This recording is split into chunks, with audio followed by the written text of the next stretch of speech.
விடியா திமுக ஆட்சி பொறுப்பேற்றதிலிருந்தே தமிழ்நாட்டில் சட்டம் ஒழுங்கு சந்தி சிரிக்க தொடங்கிவிட்டது. கொலை, கொள்ளை சம்பவங்கள் அதிகரித்திருப்பது ஒருபுறம் என்றால், குழந்தைகள், பெண்கள் பாதுகாப்பாக வாழ முடியாத மாநிலங்களின் பட்டியலில் தமிழ்நாடு சேர்ந்துவிட்டதை அம்பலப்படுத்துகிறது தேசிய குற்ற ஆவண காப்பகத்தின் தகவல். விடியா திமுக ஆட்சி தொடங்கிய 2022ஆம் ஆண்டின் இறுதிக்குள் குழந்தைகள், பெண்கள் மீதான பாலியல் அத்துமீறல்கள் 24% அதிகரித்திருப்பது அதிர்ச்சியடைய செய்துள்ளது. இந்த ஆண்டில் உத்தரப்பிரதேசம், மகாராஷ்டிரா, மத்திய பிரதேச மாநிலங்களுக்கு அடுத்தபடியாக இந்தியாவிலேயே குழந்தைகள், பெண்கள் மீதான பாலியல் சித்திரவதைகள் நடக்கும் மாநிலங்களின் பட்டியலில் 4வது இடத்தில் தமிழ்நாடு இருப்பது அம்பலமாகியுள்ளது. பொம்மை முதலமைச்சர் ஸ்டாலினின் விடியா திமுக ஆட்சியின் முதல் ஆண்டில், அதாவது 2021-2022ஆம் ஆண்டு கால ஆட்சியில் பெண்கள், குழந்தைகளுக்கு எதிராக மொத்தம் 8501 குற்றச்சம்பவங்கள் நடந்துள்ளன.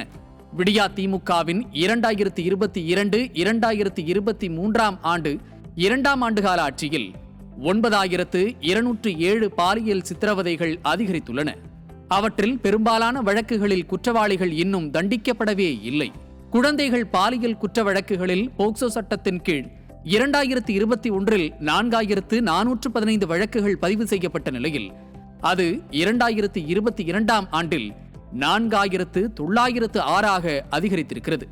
விடியா திமுக ஆட்சியில் கடந்த ஆண்டு மட்டும் 29 பெண்கள் வரதட்சணை கொடுமையில் கொல்லப்பட்டுள்ளனர்.